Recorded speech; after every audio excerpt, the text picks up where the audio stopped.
Estamos de volta com o Viva Saúde. O nosso tema de hoje são as consequências do vírus da chikungunya, entre elas a artrite, aquela dor que acomete muita gente que tem o vírus, né, que tem a doença da chikungunya.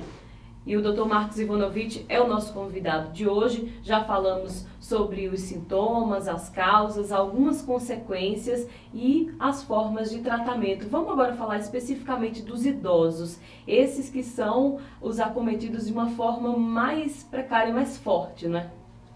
Os idosos, eles sofrem muito porque provavelmente eles terão também mecanismos de clareamento viral que são menos eficazes do que nos pacientes mais jovens.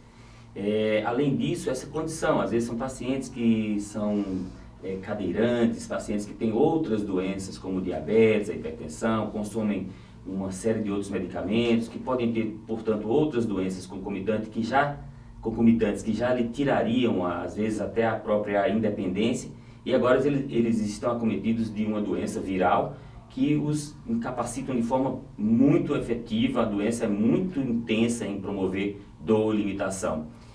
Não esquecer da condição de promoção de distúrbios hidroeletrolíticos, que num paciente que é hipertenso, que tem uma arritmia cardíaca, pode ter sequelas e consequências muito severas, entre elas a perda da vida. Então é uma doença que não é só uma doença com morbidade elevada. Morbidade, capacidade de promover limitação, perda da independência, mas também mortalidade. Então é uma doença que pode ser letal, ela pode matar. No idoso, isso é muito mais importante. E aí o senhor indicaria, então, associado aos medicamentos, alguma outra terapia? Muito frequentemente, por conta esse quadro de dor muito importante em membros superiores e em ombros, a gente destaca muito o ombro, porque o paciente chega com essa história que não consegue enxugar o cabelo, não consegue vestir a roupa, né? Aquele paciente, e isso pode acontecer no idoso e no paciente jovem. Posso ter aqui alguns exemplos, entre elas uma paciente jovem de 30 anos, uma advogada que parou de trabalhar e que pedia para o esposo pentear o seu cabelo, porque ela não conseguia pentear o cabelo. Ou o idoso que não conseguia ir ao banheiro sozinho, porque ele não tinha como sentar e levantar do vaso sanitário pela dor e a incapacidade promovida pela doença. Então, é muita dor, é muita limitação e é muita incapacidade, e nós não sabemos quando isso vai parar.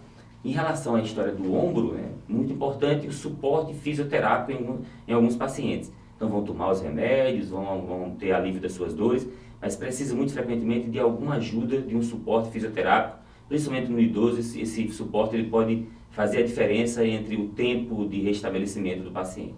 Pode ajudá-lo. Agora, se você ficou com medo de tudo isso que a gente está falando aqui, porque a doença é séria, tem que estar atento às formas de prevenção, que eu acho que é basicamente uma. Os grandes estudiosos do assunto dizem que nós não temos como não cruzar com esse mosquito, certo? O mosquito, ele não é passageiro, péssima notícia. O mosquito veio para ficar. Provavelmente existiram, entre o final dos anos 60 e o início dos anos 70, alguns problemas em como administrar isso. Isso não foi administrado nesse momento. Esse vetor, que é o Aedes aegypti, ele podia não ter existido no nosso país, mas ele agora existe. E ele veio para ficar. Então não tem provavelmente formas de acabar totalmente com o mosquito. Nosso problema é não ser picados por eles, né?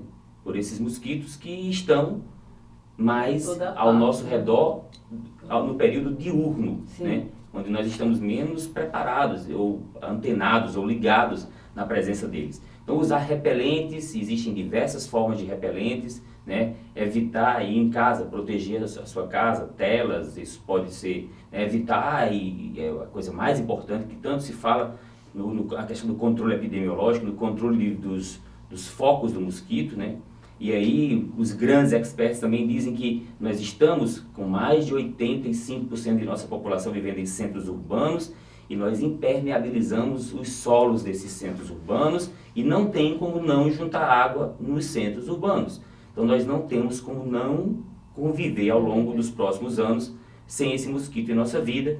A forma de prevenir é que nós não tenhamos esses focos próximos de nós, que nós tenhamos cuidado com o mosquito e usemos os repelentes, mas existem dados que são terríveis, realmente preocupantes, e esses dados dão conta que provavelmente nos próximos 10 anos, entre 80% e 90% e toda a população do nosso país vai cruzar com o vírus da chikungunya. Então vai muita gente aí no seu consultório.